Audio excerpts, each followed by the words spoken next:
Yeah, with that though. So I know this is baseball, but we gotta say just next Monday, Bears. I think it's Monday, right? They play the Vikings, Week 1, 7:15. I'm fired up to see the Ben Johnson era, see the new offense. I'm unfortunately very hopeful. I know the Packers just got Micah Parsons last week, so that can throw a wrench in some things in the North. But I'm excited. That Parsons thing is very interesting. Not even talking about what it does for the Bears, but I don't know if this is legit or if what I was reading was true, but like, did his back issue somehow get kind of somehow through his physical with the Packers? Because I'm hearing That's now he's going to survived. be having to take epidurals throughout the Yes. season. Like he's got a pretty bad back issue. Them I giving just up found out Kenny about Clark and 2 first-round picks. What's I that? just found out about this today, so I think that is the case.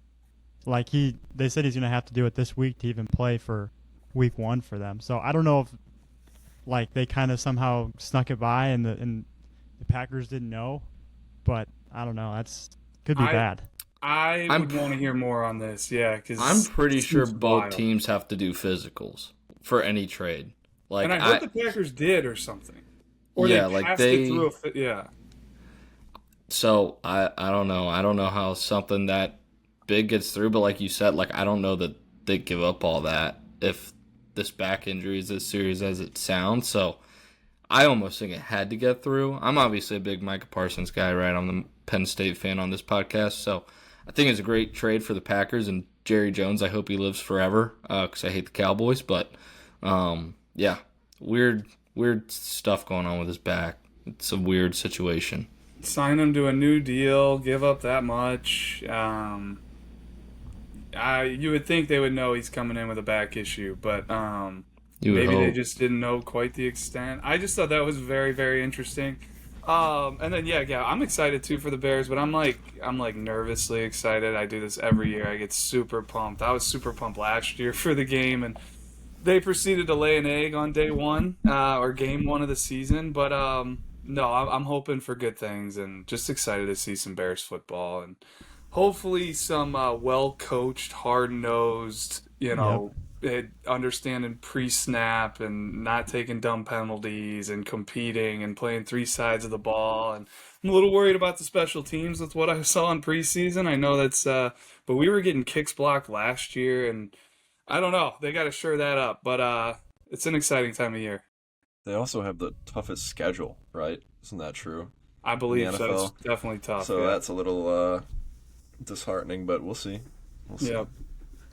I just want to see competitive games. To be honest, I don't want to see blowouts. I think it was cool seeing how like Ben Johnson has been getting them to call the plays faster in the huddle, or working with Caleb Williams on that, and then trying to get him to be quicker to throw the ball. And I know they're kind of setting up plays to get him to be quicker, which I think is going to be fun to see just how those two can kind of work together. But I'm pumped next week, kind of get things going. But one thing I wanted to mention, Illinois football beat Western Illinois 52-3 this weekend. The reason I'm bringing this up, while watching the game, I didn't realize how many Illinois products were on that team. Aiden Lawfery, a guy I mentioned last week, he's a running back from Gibson City, ran for 101 yards, 2 touchdowns. And then Caden Fegan is like their backup running back, but he's like the power back. Aiden Lawfery's kind of like your speed back.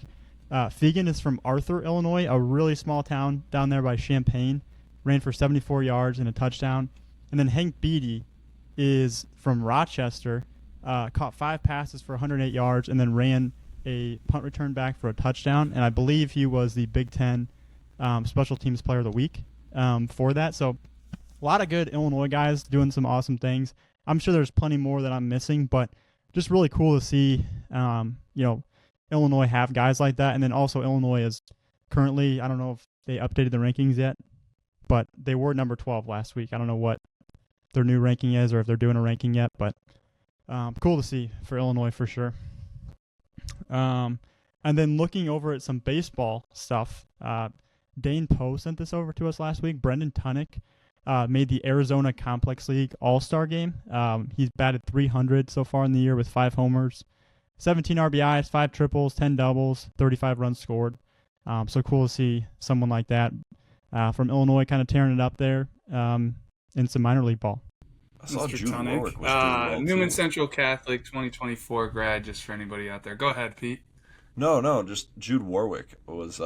He had a good year too. I saw here. I thought I saw that too. I want to say they might be in the same complex or in that same game that Gavin's talking about that Dane sent over. I'm actually curious. I want to go look that up because I was seeing he was a standout for the Tigers as well. Well, one thing too, so kind of Cubs related now. The Cubs are second in the NL Central. They're 79-59 as of today, which is Tuesday. They're 5.5 back from the Brewers. Something interesting with their team, they have the fourth lowest strikeout rate in the MLB, 20.3%. And then PCA was the fourth fastest all-time pace leader for 25 homers and 25 stolen bases. He did it in 92 games. Eric Davis did it in 69 games. Alfonso Soriano did it in 91. And then Bobby Bonds did it in 91 games. So PCA is the fourth fastest to 25 homers and 25 stolen bases. Nice. Go ahead, Soriano, that is a throwback name there. That brings me back. Wow. Any list with Eric Davis is a good list, Gav. It's a That's good a list. throwback name too. But And then I don't know if you guys, how much have you kept up with it, but Matt Shaw too, his second half numbers have been really good. 302, 9 homers, 18 RBIs. His average exit velocity, I guess they've been working on his mechanics of his swing. His average exit velocity has gone up 3 miles an hour in the second half. And then his hard hit rate is up to 35.8% from 27.2% in the first half. So starting to hit the ball a little harder and, seeing it in the stats as well. I don't know what this guy's stats are, but for me, the guy I'm most interested about in Chicago, maybe over PC, is Colson Montgomery. I every swing I see that guy take, all the highlights of him hitting these home runs since he's been called back, it looks like it could be like the next Corey Seager. The frame is ridiculous. The power to all fields, the fact he can play shortstop. He's come up and kind of hit the ground running, it seems like, since he was called back down. Love to see that for the White Sox. And, that PCA thing's interesting there, Gavin. Owen Cassie got called back down, and we talked about him last week. I was disappointed when I saw that. And the Cubs, they also signed Carlos Santana to maybe do a little platoon action at first base. But, Gavin, have you been watching a lot of games? Not a ton. Every once in a while I'll throw them on. I feel like they've had some later games at night, so I don't throw those on. Usually if it's like a day game, I'll throw it on in the background while I'm working here. But yeah, I haven't gotten a ton lately, honestly, but just been trying to dig up some stats and numbers and things like that. How are those Reds doing for the playoff spot, that last playoff spot, Tyler? Their season is on life support. I got to go to the game Friday night when I was back home in Ohio, which was cool. I don't think I'd been to a game at Great American Ballpark since Ellie got called up back in 2023, so it was cool. But they've won 2 in a row now, so look out. But they've got a big week. They have a series with the Mets this weekend at home, and the Mets are who they're chasing. So big week for them. We'll see. They'll find a way to hurt me, I'm sure. It's been my life for almost 30 years now. So well, they're above 500. I'm just pulling up their their record. That doesn't happen often either. So I guess I maybe shouldn't be as down in the dumps as I am. But we'll see. Their season's on life support. It's a crazy tough division. You got the Cubs in that division and the Brewers. I mean, what do you expect over there in Cincy? I mean, come on. I don't know. I would just like to. The way the rules are anymore. I was listening to something the other day, and it's it shouldn't be too much to ask that your team just goes to the playoffs every year in the National League. Half the league makes it anymore. 7 of 15 teams make it. It's can you just be in the playoffs? I should be asking for more. They haven't won a playoff series since 1995, so I really should be asking for more, but it's sad. I just want them to make the playoffs anymore. It's just... I'd be curious where they rank out of those 15 teams in the NL for payroll. If they're right in the middle, usually right by, they're 7 league out of average 15.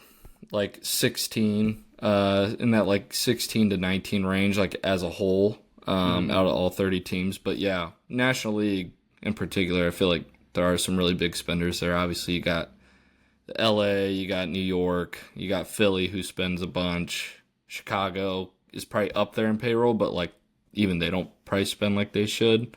So yeah, when you put it that way, it's probably like, yeah, well, they are probably towards the bottom in National League payroll, but I don't know. I get it. I get your yeah. frustrations. And shoot, you look at the Brewers; they're figuring out a way to compete, and some of Right. these other teams. There's a way but- for it to be done. Yep. You know, that's what I go back to. Like Yep. the Rays there for a while were awesome. Like every year. I mean, I know they're still probably having like a decent year, but it was like the Rays were they used to be what the Brewers are now, where it's like, yeah, their payroll could be like $5 million and they'll make the postseason. So They'll there's a figure way it for it to out. be done, but not when it comes to Reds baseball, unfortunately, in my life. So I want you guys to give a season prediction for your Bears. This is unreal. Biggest season of the Bears since I've been out here. I feel like we don't have enough juice coming towards the monsters of the Midway right now. I mean, I'm not give me taking- something. Let's I'm go not down the taking a schedule. shot.